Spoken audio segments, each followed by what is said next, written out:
Buenas tardes, ¿cómo estás? Mi nombre es Roberto Valdés, mi empresa es Bobicom y nuestra visión es ayudar a las empresas a implementar herramientas digitales para facilitar cómo administrar su negocio y cumplir con las obligaciones fiscales. Para eso nos hemos asociado con el contador Jorge Ayax, quienes comparten esa visión en su despacho Saltillo Asesores.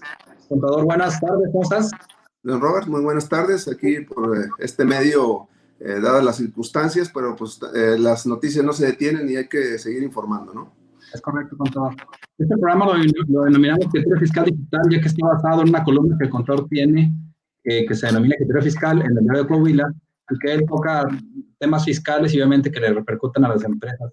La intención es que en estas transmisiones o en estas formas de trabajo que tenemos, obviamente aterricemos para todas las personas que nos ven, pues, la información que está puesta ahí y tratemos de darle un sentido, pues, obviamente, operacional a las empresas. Como ya saben, les invitamos siempre a que si ustedes creen que esta información sea de utilidad para alguien más, se la compartan. Tenemos cerca de un mes más o menos de no transmitir estas sesiones, pues, obviamente por temas del coronavirus, de la contingencia, y pues obviamente ya encontramos la forma en cómo podemos trabajar con esto. El día de hoy tenemos ya agendado ciertos temas que hablar. Me gustaría contar nada más antes de empezar con los temas, o de Sí, mencionarlos, abrir la posibilidad porque es un hecho que ahorita con el tema de la contingencia, mucha gente tiene muchos temas específicos que quisiera que atacáramos o que viéramos, además de los que están lógicamente puestos en criterio fiscal ahí en el diario Coahuila. Entonces, abrimos aquí la puerta que si ustedes creen o quieren algún tema que toquemos, nos lo mencionan aquí abajo en los comentarios, para en siguientes sesiones, lógicamente, atacarlos y obviamente tratar de ampliar la información que se puede estar ahí. La realidad es que hemos visto que mucha gente está sacando fake news y quisiera, contador, que a través de nuestros medios tratáramos de dar la certidumbre a la gente respecto a los temas que competen actualmente por estos temas de contingencia. ¿Qué le parece? claro que sí. Y de hecho, bueno, si hay algo en el momento que informar, pues lo podemos hacer. Si no, pues lo preparamos y lo mencionamos en la próxima emisión. Claro que sí. Perfecto, conta. Entonces, los temas que tenemos para hoy son tres, básicamente, préstamos de las empresas con motivo de la emergencia sanitaria, que realmente no se mencionó como contingencia, sino como emergencia.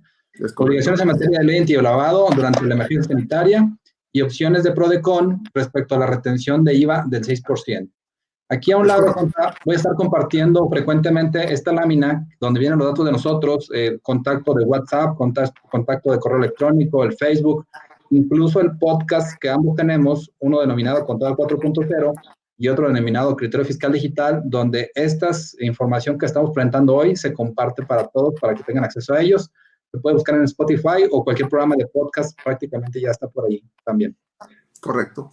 ¿Le parece bien que iniciemos con todo entonces? Sí, ¿Cuál claro. tema le gustaría ver? Pues bueno, pues el tema, así que el tema del momento es la cuestión de la emergencia sanitaria. Bien comentabas que pues el concepto que utilizó la autoridad pues evitó a toda costa utilizar el concepto de contingencia sanitaria y le llamó emergencia sanitaria con motivo de una cuestión de fuerza mayor. Y bueno, hay muchas aristas, obviamente que las iremos tocando en las diferentes emisiones que podamos hacer, porque vamos, da para muchos comentarios. Pero el día de hoy nos vamos a enfocar a dos de ellos que tienen que ver con la cuestión de antilavado. El primero de ellos, de estos temas relacionados con lavado de dinero, tiene que ver con las condiciones con las cuales actualmente las empresas están visualizando, pues cómo sobrellevar esta emergencia ahora de tipo financiero, de tipo económico. ¿Por qué? Porque las empresas, algunas que no son consideradas como esenciales, pues de acuerdo a los decretos que han salido publicados en el Diario Oficial de la Federación, pues han tenido la necesidad de suspender labores en sus trabajos y en sus plantas. Y pues las circunstancias que obviamente no hay operaciones, al no haber operaciones no hay ventas, no hay cobranza y pues prácticamente es un problema de liquidez. Pero pues hay algunos compromisos que cumplir, pagos de nóminas, algunos pagos de proveedores, pagos de rentas, etcétera. Y entonces, obviamente, al existir esta falta de liquidez, pues obviamente los empresarios, los socios, se ponen a pensar cuál es la mejor manera, cuál sería la manera de poder sobrellevar de manera financiera este momento. Y pues precisamente una de las formas que los empresarios adoptan y los accionistas en general adoptan es prestarle dinero a la empresa. El hacerle llegar dinero a la empresa puede ser a través de dos medios prácticamente. Una sería una aportación de capital, donde prácticamente se tiene que protocolizar y levantar un acta y demás.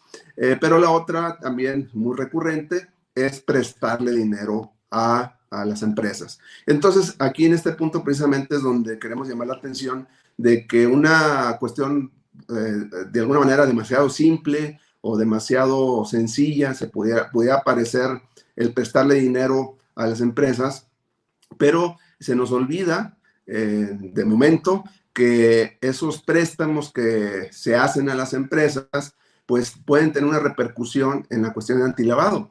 ¿Por qué? Porque la ley antilavado establece por ahí en el artículo 17, fracción cuarta, si mal no recuerdo, de la ley antilavado, que pues los préstamos que se hagan particulares se considera una actividad vulnerable. Luego entonces nos nace la duda, oye, yo le voy a prestar dinero a la empresa, tengo que presentar algún aviso al SAT en este caso, porque todos los avisos de antilavado se presentan ante el SAT, o qué obligaciones en materia de antilavado tengo. Pues efectivamente, toda esta cuestión de los préstamos, créditos, etcétera, garantías, se considera una actividad vulnerable y por lo tanto debemos estar atentos si tenemos o no alguna obligación en esta materia, porque sabemos las altas multas que se pueden llegar a pagar por o en razón de no cumplir con esta normatividad. Entonces, precisamente en esta cuestión de los préstamos hay que repasar lo que señala la misma ley antilavado y también los criterios que ha emitido la Unidad de Inteligencia Financiera. Al respecto, déjame mencionarte dos temas recurrentes. Uno es cuando hay financiamiento de parte de las empresas de un mismo grupo empresarial. Es común que a veces las empresas estén compuestas por pues, varias, una matriz y una holding y varias empresas que dependen de ella, y a veces el financiamiento viene de una empresa que a lo mejor tiene flujo, se lo pasa a otra para seguir operando, etcétera. Entonces, esos créditos o préstamos que se hacen a través de lo que se llama tesorería corporativa o simplemente créditos o garantías que se pueden dar entre grupos empresariales, aquí estamos hablando prácticamente de personas morales que son parte de un mismo grupo empresarial, y siempre y cuando esos préstamos que se hacen o esos créditos que se hacen no sea pues la actividad habitual de la empresa que lo está haciendo, la Unidad de Inteligencia Financiera establece que en esos casos no se presenta el aviso. Es decir, si hay un grupo de empresas donde una de ellas tiene un sobrante, lo puede destinar a otra empresa para seguir operando. Entonces, y como son parte del mismo grupo empresarial, no se ocuparía presentar el aviso correspondiente. Entonces, sí es importante conocer ese punto. El otro tema relacionado con esto de los préstamos tiene que ver cuando no es una empresa, sino vamos a hablar de un socio accionista. Vamos a empezar con lo más común en las empresas familiares, que el préstamo lo haga el socio. El accionista principal le hace un préstamo a la empresa pues para seguir operando en este periodo de emergencia sanitaria. Entonces, aquí también es muy puntual lo que señala la Unidad de Inteligencia Financiera, que establece que siempre y cuando no se establezca intereses a la hora de realizarse el préstamo, es decir, cuando el socio le presta y no hay una retribución de intereses, y siempre y cuando obviamente el socio no se dedique a prestar, o sea, no sea su actividad habitual, sino que pues, lo está haciendo de manera esporádica, en esos casos tampoco se presenta el aviso. Entonces, aquí una interpretación diferente sería si el socio le cobra intereses a la empresa, pues ya no cae en el supuesto que está señalando la Unidad de Inteligencia Financiera. Entonces, sí es importante evaluar ese punto porque pareciera ser que cuando el socio le presta dinero a la empresa y le cobra intereses, no cae en el supuesto previsto en el criterio de la UIF, Unidad de Inteligencia Financiera. Luego entonces tenía que presentar el aviso correspondiente, ¿verdad? Antilavado, y si no lo hace, obviamente puede haber sanciones. Aquí sí es muy importante analizar cada caso, ¿no? Porque aun y cuando, desde mi punto de vista, aun y cuando se llega a realizar ese préstamo con intereses, no hay que olvidar que la misma ley antilavado establece que cuando estos préstamos se hagan de manera habitual, entonces pues sí va a ser considerado una actividad vulnerable. Entonces aquí valdría la pena preguntarse si es o no habitual que el socio le preste a la empresa. En condiciones normales, pues como es esta, diferente a lo que está sucediendo ahora, que sí es una temporada, un periodo atípico, pues desde mi punto de vista le está haciendo el préstamo porque no lo hace de manera habitual, porque ahorita lo requiere, porque pues no está teniendo ventas suficientes la empresa, está suspendida de sus actividades, y por lo tanto pues podríamos estudiarla o analizar el punto de que no tenga la obligación de presentar el aviso. Sin embargo, pues sí es importante conocer los criterios de la unidad de inteligencia financiera para definir. Entonces, en resumen, ¿no, Robert? No es tan sencillo hacer un cheque, hacer una transferencia del socio a la empresa y hasta ahí queda, sino que, bueno, hay otros temas, además de una simple transferencia o un simple cheque, como es la cuestión de ley antilavado. Entonces hay que ver cada caso y establecer si se tiene o no la obligación de presentar los avisos en materia de ley antilavado. Entonces, sí me parece muy importante esta noticia, o este comentario se está haciendo extensivo en la página del Diario de Coahuila. Ustedes pueden ver el análisis completo que se está haciendo pues para que lo tomen en cuenta, Robert. Muy bien, es un hecho que la autoridad pues obviamente siempre va a estar sobre lo más nuevo, y ya hemos platicado anteriormente que la ley antilavado pues, obviamente ha sido recurrente el que la autoridad toque eso. Ahorita con el tema de la contingencia también, pues obviamente las empresas van a buscar una forma de hacerse recursos para poder hacer operativa la misma a través de flujos de efectivo.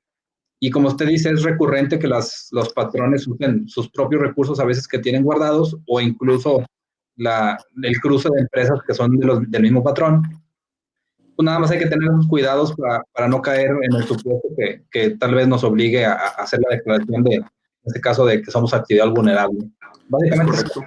Cuidar eso de forma natural, entre comillas, como resumen, si el socio o el dueño le presta a la empresa y no le cobra intereses, entre comillas, podría decirse que no está incurriendo en el supuesto. Sin embargo, como usted dice, sí, cada caso es un caso específico, y por eso pues, normalmente aquí sugerimos que se consulte al experto. Aquí están sus datos, contador, Jorge. Claro. Ayala. Obviamente viene su correo electrónico, su teléfono o WhatsApp, que es lo más común ahorita. También cómo lo encontramos en Facebook, y les recordamos el tema ahí del tema del podcast en Criterio Fiscal Digital. Entonces, si tienen dudas, la sugerencia es que pues obviamente preguntemos, ¿no? Para no errarle y cometer el error de suponer que algo está bien sin antes haber preguntado, ¿no? Claro, y sobre todo teniendo en mente pues las altas sanciones que hay en materia de ley antilavado, ¿verdad? Estamos hablando que una falta de una presentación, un aviso, pueden ser hasta de 170,000 pesos la multa, ¿no? Entonces hay que tomarlo en cuenta. Bueno, siguiendo un poco con la inercia del tema de la emergencia sanitaria, también en materia de la ley antilavado, mencionarles que precisamente en los últimos días del mes de marzo, la Unidad de Inteligencia Financiera emitió un aviso precisamente por cuestión de esta emergencia sanitaria. Aquí abro un paréntesis, nada más porque el aviso que publicó o que está publicado en la página del SAT, bueno, en la página del portal antilavado, más bien, habla de contingencia sanitaria. El aviso que subió la UIF habla de contingencia sanitaria cuando realmente lo que salió fue emergencia sanitaria. O sea, como que entre ellos mismos, me refiero a las autoridades, no se ponen de acuerdo si es emergencia o contingencia. Pero bueno, la palabra contingencia tal cual aparece en el portal. Aquí lo que hace referencia a ese aviso es de que si por alguna razón derivada de esta emergencia sanitaria no se presentan los avisos. Hay que ver que este tiempo de emergencia pues es una cuestión de fuerza mayor y pues nadie está obligado a la imposible, ¿verdad? Si por alguna razón no presento los avisos porque, pues, no sé, a lo mejor el encargado de hacerlo, pues está en cuarentena o por cualquier otra circunstancia, establece que si se presentan fuera de los plazos previstos, deben tener una autorización del SAT a través de un programa de autorregularización que incluyan los actos o operaciones a partir del 1 de marzo de 2020 y hasta que concluya esta emergencia. Esto quiere decir que si por alguna razón no se presentan los avisos antilavado en tiempo y forma, una vez que pase este periodo de emergencia y no presenté los avisos en tiempo y forma, voy a tener que hacer un trámite ante el SAT, presentar un programa de autorregularización, es decir, proponerles en qué tiempo me voy a autocorregir para presentar los avisos que se deben haber presentado desde el 1 de marzo y hasta que la emergencia termine. También señala que si en ese periodo donde pueda haber pues alguna cuestión de antilavado o una actividad vulnerable que se desarrolle, dice que no me espere a que termine la contingencia para poder informar, sino que está exhortando a que si se detectan irregularidades en materia de antilavado, mandemos un correo electrónico a la cuenta contacto-uif@hacienda.gov.mx. En ese correo, como no estoy presentando los avisos con motivo de esta contingencia o emergencia, pues me dice que aun y cuando no esté presentando los avisos, sí me están exhortando que les avise alguna irregularidad a través de este correo electrónico. Repito, contacto-uif@hacienda.gov.mx en caso que no esté presentando los avisos. Entonces, también en materia antilavado se está tomando las medidas correspondientes con motivo de esta contingencia o emergencia, como se le quiera llamar, don Robert. Sí, también ahí pues obviamente vale la pena aclarar que como usted dice, obviamente para usted y para mí, como ya lo hemos visto, nos quede claro la diferencia entre contingencia y emergencia. Sí, la realidad es que la autoridad no quiso, pues, obviamente, echarse el saco de decir que fue una contingencia, porque al ser contingencia implicaría que los patrones puedan pagarles el salario mínimo a todos los trabajadores con un máximo de periodo de un mes. Y yo creo que la autoridad no se quiere echar esa política de decir que redujo, entre comillas, los sueldos por un mes a todos los trabajadores a nivel nacional.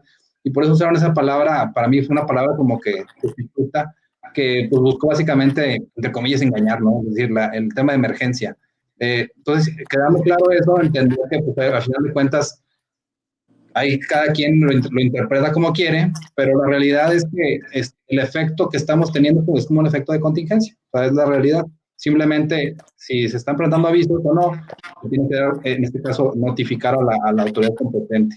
Contador, tengo una pregunta o un comentario por aquí en el Face de una de las personas que nos están viendo. No sé si quiera comentar al respecto. Es Héctor Bravo. Dice, los préstamos de los socios, hablando del tema previo, a la empresa se deben analizar también como una parte relacionada y por tanto se debe de hacer el estudio de precio de transferencia.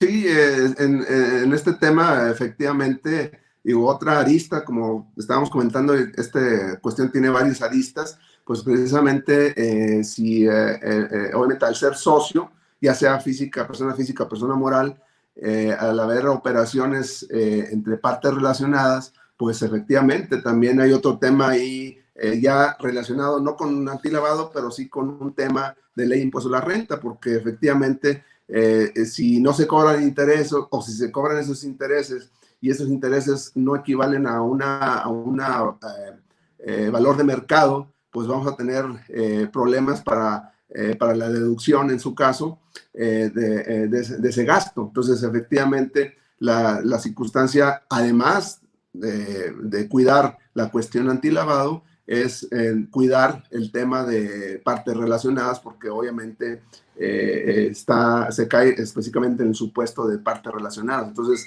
sí es un tema que por ahí probablemente lo abordaremos un poco más adelante, pero efectivamente también tiene una razón adicional para consultar y ver con algún experto, ¿verdad? Porque, como decía al principio, no es tan sencillo como hacer una transferencia, un cheque y hasta ahí. Tiene otras implicaciones, cuestión de partes relacionadas, cuestión de tipo legal, es decir, tiene que haber un contrato, un pagaré, algo.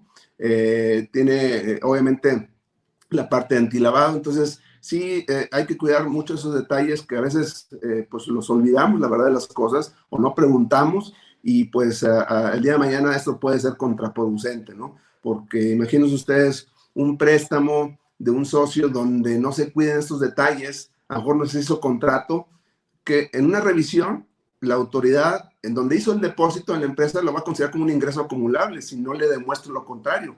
¿Cómo le voy a demostrar lo contrario si no cuidamos esos detalles?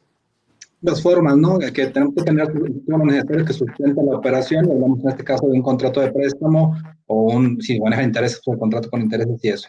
La realidad es que pues, sí hay que darle el sustento legal que tiene que tener pues, para que sea una operación bien vista por la autoridad.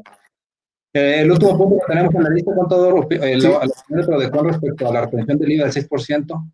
sí, bueno, aquí retomamos este tema que pues ya lo hemos comentado en varias emisiones, pero pues salió esto por ahí durante el mes de febrero. Sin embargo, con la cuestión esta de la emergencia sanitaria, pues como que cambiamos nuestro enfoque a otra área y nos hemos olvidado un poquito o mucho dependiendo del tema de la retención del 6%. Hay que recordar que una de las reformas de este año fue precisamente el establecer la retención del 6% a la prestación de servicios y siempre se ha dejado pendiente de aclarar en qué casos sí existe retención y en qué casos no. Entonces, en este mundo de información relacionada con la cuestión de emergencia sanitaria, pues como que dejamos un poquito de lado esto y como que pasó un poquito de noche, vamos a llamarla así, esta noticia, pero efectivamente la Prodecon ha estudiado el caso, ha emitido diversos criterios y el último, que fue en el mes de febrero relacionado con esto del 6%, pues dio elementos adicionales que no conocíamos para efectos de determinar si una operación de servicios lleva o no lleva retención. En este caso, dentro del criterio que manejó la Prodecon, habla de que para poder definir si existe o no retención, tenemos que ver dos elementos, el elemento humano y cualquier otro elemento adicional que pudiera estar relacionado con la prestación del servicio. De tal manera que si la operación que se lleva a cabo, además de poner a disposición el elemento humano, hay otros elementos como puede ser un contrato donde se pongan las tareas específicas, donde se establezca la parte de los materiales y las herramientas de trabajo, o pongan un plan o programa de trabajo o simplemente pues, los comprobantes relacionados con estos conceptos, podemos decir que en esos casos no hay retención porque hay la mano humana, o sea, el factor humano y un elemento adicional a solamente proporcionar el servicio directamente por la parte de poner a disposición el personal. Entonces, ¿por qué? Porque precisamente lo que hemos visto y analizado en otras emisiones es que la parte principal para saber si hay o no retención es que se ponga a disposición personal. Ese es el foco. Entonces, de ahí se desprende esta definición o este criterio del Prodecon. Dice, ¿sabes qué? Oye, en algunos tipos de servicios, pues es medio confuso saber si lleva o no retención. Necesitamos saber si hay el elemento humano, que es poner a disposición el personal, pero hay otros elementos adicionales. Si hay otros elementos adicionales, luego entonces no estamos poniendo solamente el personal, estamos poniendo otros elementos adicionales. Entonces, en esos casos no va a haber retención.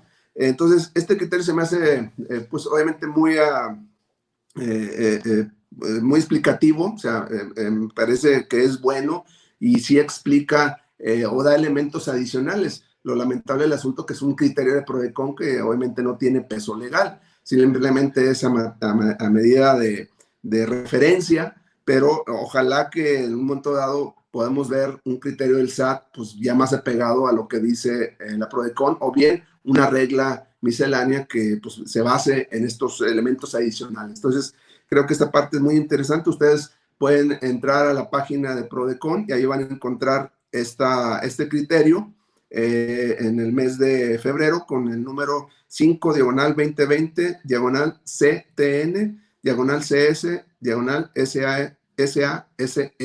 Así se llama el criterio, ¿no? Entonces, para que lo puedan observar y en todo caso, pues que apoye de alguna manera el criterio de cada empresa, porque seguimos con el problema básicamente de si lleva o no lleva retención, ¿no, Robert? Sí, de hecho, hablando de criterio, Ponta, es un hecho que incluso algunos clientes, entre comillas, que supuestamente no caen en el supuesto este que obliga o no a la retención, el cliente a su vez de ellos los está obligando, entre comillas, a que le emitan la factura, en este caso con la retención, siendo que pues tal vez nunca lo han requerido, obviamente por el tema de que están siendo asesorados y su asesor fiscal les dijo que procedía de cierta forma. Aquí yo no sé, contador, si sigue siendo igual el tema de decir, pues mira, ¿qué tan importante es tu cliente, este cliente específicamente para ti? Pues sí, sí lo es muy importante. Simplemente alíneate y para que efectos de que sigas trabajando con él, haz lo que su asesor sugiera y factúrale como él sugiera. De no ser así, contador, es un hecho que entraremos en controversia de lo que dice mi fiscalista y lo que dice tu fiscalista. Y tal vez en algún momento podamos cortar la relación porque no estás cumpliendo con los requerimientos fiscales para efectos de deducibilidad. No sé si me explico, contador. Sí, claro. Y de hecho, por ahí también hay una publicación que hizo también Prodecon explicando un poquito el tema, bueno, varios temas, pero uno de ellos me pareció muy interesante, donde dice, oye, ¿qué pasa cuando retengo sin que deba retener? O sea, ¿en qué líos me meto, por llamarlo de alguna manera, si retengo o me retienen y no hay, pues, no debiera, de acuerdo a las disposiciones? Y ahí lo que señala la Prodecon es que finalmente el que retiene, aunque sea de manera, vamos a decirlo así, entre comillas, indebidamente, lo tiene que enterar. O sea, se vuelve finalmente un retenedor y al ser retenedor lo tiene que enterar. No el hecho de que lo retenga y como no tenía que retenerlo, pues me quedo con esa retención porque no tengo la obligación. Dice, no. Al momento de retenerle por cualquier situación, aunque no estés en el supuesto, te vuelves automáticamente un retenor de impuestos y me lo tienes que enterar. Entonces esa parte nos resuelve esa parte donde porque mi cliente así lo establece o como política, sabes que tú me vas a tener que retener, etcétera, pues, o te voy a retener. Entonces hay una retención y esa retención se entera, ¿no? Entonces, desde ese punto de vista, creo que esa parte estaría cubierta si la retención que se está haciendo se paga o se entera al fisco. Entonces, sin embargo, pues sigue habiendo problemas de interpretación. Ahorita, pues lamentablemente por la situación que estamos pasando de esta emergencia sanitaria, se ha olvidado un poco ese tema, pero sigue estando sobre la mesa la discusión sobre la retención. Bueno, obviamente, nada más ahorita que estaba mencionando el contador, me está recordando que usted compartió esa nota de Prodecon. Entonces, aquí aprovecho para las personas que no nos tengan en WhatsApp, aquí están en la pantalla, el personal es 844-162-3159, Roberto Valdés, y el de contador Jorge Ajax es 844-419-2382. El objetivo es que, si ustedes gustan, podemos darlos de alta en una lista de difusión donde el contador frecuentemente está mandando información relacionada con esos temas fiscales. Muchas veces nos manda por ahí, por ejemplo, lo que se postea en el diario de Coahuila, en la columna que tiene. Pues obviamente sería más fácil para nosotros también que ustedes tuvieran esa información de primera mano por parte de nosotros. Pues aquí en pantalla actualmente están los teléfonos por si gustan anotarlos. Lógicamente, pues es información relacionada con estos temas. Aprovechando, Conta, me gustaría hacer un comercial. Claro. El tema, obviamente, el tema del home office. Yo hice de forma inicial hace 2 o 3 semanas algunos videos relacionados con el tema de home office. Hablamos de herramientas colaborativas donde las empresas pueden utilizar ciertas herramientas gratuitas, incluso que están en internet, como esta que estamos trabajando yo por ejemplo, para tener una reunión y transmitirla en Facebook. O hay algunas otras como Zoom o como Anideas, como TeamViewer, que te permiten, lógicamente, hacer trabajo desde casa a la oficina. Son herramientas ágiles y gratuitas simplemente tal vez no son las más profesionales, pero nos ayudan a salir del apuro. Estamos como empresa nosotros, Bobicom, promoviendo, y por parte de la marca Compa aquí, lógicamente, una herramienta que se llama escritorios virtuales. Por aquí voy a dejar un link para que vean un videito que por ahí realicé, donde se hace una explicación más a detalle de cómo las empresas el día de hoy podrían trabajar de forma virtual, desde sus casas, lógicamente, y tener acceso a su contabilidad, a su nómina, a su facturación electrónica, sin la necesidad de ir a la oficina. En teoría, contador, a pesar de que se dijo que estos 30 días de abril eran los días, entre comillas, que teníamos que estar guardados, el secretario de Salud, López Gatell, está diciendo que el pico más fuerte para ese tema de la contingencia, y que tal vez ya se considere como una contingencia el mes que entra, es por ahí del 1 al 13 de mayo. Es decir, se podría decir que todavía tendríamos que estar guardados otros 15 días después de que termine abril, y eso es un decir, contador. La realidad es que no tenemos un cliente actualmente en España, un proveedor de España, y platicando ahí con nuestro ejecutivo, yo le preguntaba que cómo estaban allá. Es un hecho que España sí ha venido sonando mucho a nivel mundial, y dice que realmente ellos están encerrados en su casa durante 2 meses, y que está prohibido, tienen multas de hasta 600 euros por salir a la calle sin tener necesidad de hacerlo. Es decir, a menos de que vayas al doctor, a menos de que vayas a comprar los víveres o al hospital prácticamente, podrías salir de tu casa. Tienen 1 mes y medio prácticamente ellos encerrados y todavía siguen, y no hay una fecha, entre comillas, de salida. Es decir, sí tenemos que buscar soluciones conjuntas, nosotros como proveedores de servicios y el cliente, para poder trabajar de forma remota, y es un hecho que nosotros como empresa tenemos esas soluciones. Entonces aquí les dejo el link, contador, igual para que lo compartamos ahí con las personas que puedan ser interesadas. Son videos rápidos que pueden mostrar cómo se puede hacer ese trabajo desde la casa en este caso. Pues básicamente era eso. Contador, ¿algún tema adicional? No sé si quiera comentar. Pues vamos a preparar más información para la siguiente emisión. Yo creo que lo vamos a seguir comentando esos temas, sobre todo ya que se acerca precisamente la fecha de pago del provisional, que es el día 17, que es el otro lunes, si me lo recuerdo. Pues nos vienen muchas dudas. Oye, ¿puedo diferir el pago? ¿Qué problemas puedo tener? ¿Tengo sanciones? Etcétera. Entonces, esos puntos los vamos a comentar en la próxima emisión para pues que tengan esa referencia. Sí, incluso el tema de las devoluciones, contador, me han preguntado varias personas físicas en este caso, el tema de la devolución, que si es normal que no les haya llegado y cosas por el estilo. Pues Entonces, sí, hasta cierto punto es normal. Se está batallando en algunos casos, si no es que muchos, no está llegando en esos 3 días que nos dijeron. Entonces ahí hay que buscar, consultar más bien el estatus, porque es probable que esté rechazado y no me he dado cuenta, y ver cuál es el motivo de ese rechazo. Hay que, para que pueda usted consultar si hay o no un rechazo, o cuál es el estatus de la devolución automática, tiene que activar su buzón tributario. Si no activa su buzón tributario, no va a poder verificar o consultar el estatus. Entonces, tiene que activar su buzón tributario, y por ahí, dentro de la misma página del SAT, está la forma de poder consultar esas devoluciones automáticas y ver cuál es el estatus. Es probable, si no le llegan esos 3 días, es muy probable que esté rechazado, y pues hay que ver de qué se trata para tratarlo de corregir. en su despacho están apoyando ese tipo de funciones con todos a los clientes, y me refiero a que a mí me han preguntado, pero la realidad es que estamos de acuerdo que yo no soy un despacho contable. Entonces ustedes Claro, como sí. ese servicio.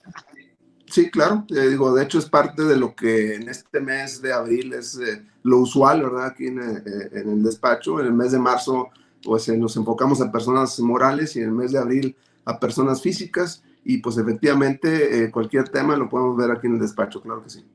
Bueno, aquí está compartida ya la imagen de los teléfonos con todo, por si gustan buscarlo para efectos del apoyo. Lógicamente, dicen dicho, toda consulta causa honorarios. Obviamente, pues el sistema. La consulta no causa honorario, la respuesta es la que causa honorario. Oye, Conta, y pues si no un porcentaje de la evolución, ¿no, Conta? Luego,